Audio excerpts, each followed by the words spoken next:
trying to achieve that beautiful thing. There is always fear, rage, ugliness existing behind beauty. I've been trying to express Kido Airaku, the four emotions, joy, anger, sorrow and happiness, through music. I would even like to express one's hidden emotion with reality. It's my eternal goal. These are the words and this is the approach of Susumu Yokota. And so I welcome you to another episode of Album Time, guys, and today we're doing a top 15, and we're doing a top 15 of someone who's really dear to me, a Japanese composer, producer, DJ, Susumu Yokota. And we're talking about an artist that is beloved amongst great musicians like Philip Glass, Brian Eno, Thom Yorke. So this guy was serious and left no stone unturned when it comes to electronic music. We're gonna talk about him while doing this thing, so let's just dive right into it, into our top 15, and starting with Acid Mount Fuji. The title refers to Japanese folklore, supernatural folklore, and it's a good starting point to talk about Susumu Yokota because it's its second album, and his first album from 1992 was released on the German label Harthouse. So that's where it all started kind of for Susumu Yokota. He also performed at the Berlin Love Parade. Let's not forget, Berlin at that time was a hotspot when it comes to electronic music. Also pretty much inspired by the Detroit techno scene. So that's where it kind of all started. And on the second album, you can kind of hear that influence from where he's coming from, but it also foreshadows the musical vision the guy had. It's so witty and playful. You can hear his love for tribal percussions, and it's a great album. If you're more into the beat-driven albums by Yokota, you might appreciate that a lot. That's why it's number 15, because it's a solid, great album. Number 14 is called Sound of Sky, and it really is, to me, a summer album. It sounds like a summer album, although, of course, if you're longing for the summer in a cold winter, on a cold winter day, this might be something for you as well, because it sounds pretty uplifting. It's easy to listen, which is not always the case when it comes to Susumu Yokota. This is pretty jazzy house music, and great stuff going on right here. My favorites are the number 6 and the last track that is called Sky and Diamond. I think it's a brilliant ending of the album, and it's number 14. It's called Sound of Sky. Next one is called Laputa or Laputan. Here it says Laputan, but whenever you do the research on this album, it says Laputa. And it would make more sense because there is a meaning here, and it means a castle on a flying island. And this is more what this album sounds like.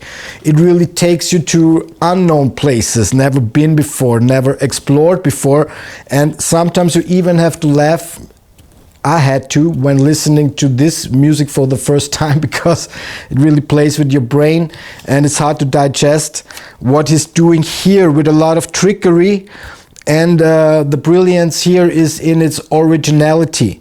The second track here, Lost Ring, he does a lot of vocal samples here, and it sounds pretty unique. It's a 2003 release, and it's called Laputa, I'd say so. And number 12, it's an album, it's called Numinous Island by Mantaray, because here he teams up with a guy called Ray Castle, and this is something totally different. This is out of a jam. This was recorded initially as a jam session in the studio of Susumu Yokota, and it's like ritual music. It sounds like to me. It's really interesting ambient music, if you want to call it ambient music, because it's not background music, it's the last thing it is. And these are interesting tracks. I'm glad this has been reissued as an LP, and it was hard to get even though, and it's a pretty underrated album. It's called Mantaray, Numinous Island. And the next one is an album that's called Image, 1983 to 19 98, and this is my number 11. And as the title suggests, this is music between that time period. The first couple of tracks are from 1983 to 85, rest of the album of songs from 97 and 98. Most of the tracks pretty short, few only longer than 3 minutes. Some of those reused on later albums, so you get a lot of ideas, short ideas, but good insight in what the guy is all about and what his early visions of music was. So this is pretty interesting. It's number 11. It's called Image, 83 to 98. Next one, so we entered the top 10, guys. The next one is to many a top album of Susumu Yokota. It's called Grinning Cat. They would even rank this one higher. It's my number 10. Do I think it's an overrated album? No, not at all. It's so wonderful and it's a great album, but I think many of his other albums are underrated. When listening to those, I rank those even higher. We're going to talk about those a little later. So number 10 here on Grinning Cat, it really stretches out in many directions here when it comes to electronic music. And at the same time, the album tells a story as one. It's a great album. My favorite here is the second track, King Dragonfly. Gives you a beat after a minute or so. The intro is beautiful, and there's a song called Flying Cat, which is the loudest on the album. The other ones, mostly dreamy tracks, very piano driven. He uses the piano here quite a lot, plays the piano on some of those tracks, and on some other tracks, obviously, they're sampled and looped, always with a lot of feeling, and it's a great album. That's why it's a fan's favorite, and it's called Grinning Cat. It's a 2001 release. Next one, guys, it's another album that's pretty dear to me, and it's called Dreamer. It's his last album from 2012, because sadly the man passed away in 2015, and that's his last album. Here he focuses a lot of Oriental Indian flavors, as you can hear on the first two tracks. The first one accompanied by a little bit of a drum and bass beat here. The first highlight on the album to me is the third one. It's called Subconscious Globe. Next one gives you a beat again, Inception. So it's a great trip with moments of danceable music, if you will, always abstract, and then again dreamy parts. It makes you want to close your eyes. And another great track is the seventh. It's a favorite of mine. Ninth one is a little bit of a dark one, and then it ends all very beautiful and soothing. So it's a great album that shows what kind of mastery he has achieved at the end of his life. So that was 2012 release. It's called Dreamer. Next one is a really important one as well, initially ranked even higher, and it's called Baroque. If you're more into the beat-driven albums, I'm sure you will like this, and this also has that Laputa weirdness, if you will. And we know he loves tribal percussions. We know he loves ethereal vocals, mostly female. We know he loves Eastern classic repetitive minimalism, and it's all balanced on his album in different proportions. Here it's more beat driven, as I told you before, kind of penetrating on some songs like the fourth keel, I think, but if you really let go, you can enjoy the whole album. I like the second one as well, so it's a great album. It's my number 8 from 2004. It's called Baroque.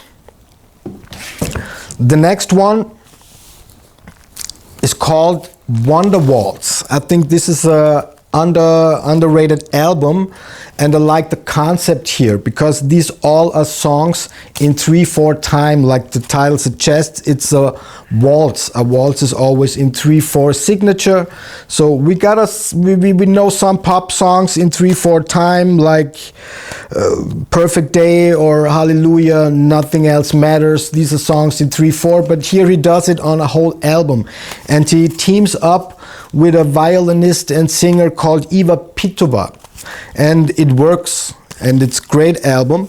You gotta look for the song titles inside here, which I think is not really fine, because there would have been a lot of space and opportunities to make the song title scene. But here they are. I like the first two songs. Here are some lyrics by Susumu Yokota as well, and all in all, I think it's a pretty poetic album. There's even a French part, a song called L'étranger, and it's kind of a French rap. And a song that's been used on another album that's called Merry Ground. I love this album and the way it's done. It's pretty atmospheric and something unique in his discography as well. And I like the concept of the 3/4 signature and the waltz. That's something I appreciate a lot. Give us a new rhythm. Why not something else? So, it's a great album. Next one is called The Boy and the Tree. It's such an atmospheric, almost cinematic album, and it's even been inspired by an anime movie. Don't know if I can pronounce that, but it's called Monomo Hekime, Japanese cult anime movie. And here he plays with reverberated, he uses a lot of percussion, sampled percussions. This is very percussion driven, not danceable here, but he plays with strange percussions, tribal drums and stuff like that. And it's a great album. The 9th song here, Red Swan, so hypnotic. It is one of my favorites on the album, but so is Rose Necklace. All in all, this again tells a sonic story, and it's something unique and you will not find on any other album, but on this one by Susumu Yokota-san. So we entered the top 5, guys, and it wasn't an easy choice to make, but I feel pretty confident because I was listening to Susumu Yokota quite a lot for the last couple of weeks in preparation for this one. But I gotta tell you, there is one asterisk here, because there's one album that is called Kaleidoscope, and that's not part of the top 15, and I think it would be, but I still don't have it in physical form. So we started all these albums, and this one I think it's really recommendable. Would be part of the top 10 or top 5 even. So that's why we leave the asterisk here for Kaleidoscope. Check this album out as well. Top 5, guys. Number 5, Cat, Mouse and Me. At the time he called himself just Yokota, and I think it's his 3rd album. From 97, it's been released, but these are songs recorded from 95 to 96, and it's by far the most easy listening album here. You got a little bit of acid jazz going on right here, even hip hop, down tempo, house, and all kind of electronic music that was soothing at the time, and it sounds so timeless. It's also his longest album, I think, with 72 minutes, and from the beginning to the end, it's so great to listen through it. So it's my number 5, Cat, Mouse and Me. Very witty album. The next one, something totally different, and it's called Mother. I think this is really underappreciated. Here he collaborates with singers and songwriters on every song, and he does it with such ease that you might think he's never been doing anything else.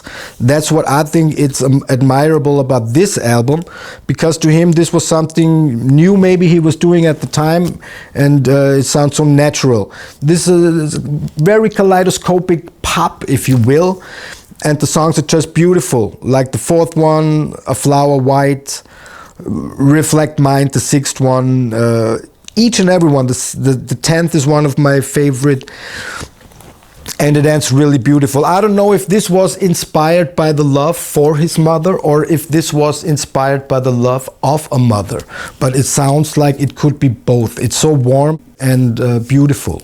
So this is my number 4. It's called Mother from 2009. And the number 3, guys, I was just looking for the next one. Yes, that's the right one. It's called Greenpeace, and here he uses the alias Stevia. Let's not forget the man used pseudonyms like Prism, Stevia, EB, Mantaray, Yin and Yang, Anima Mundi, and even more. This time here he released as Stevia. There's another LP that he released under Stevia that is called, what it's called? Fruits of the Room. That's what it's called, but this is called Greenpeace, and it's so beautiful at the same time. The danceability right here is right there. So it gives you both the worlds. It's where he's coming from at the first place as a DJ, and it's where he developed to as a composer and producer.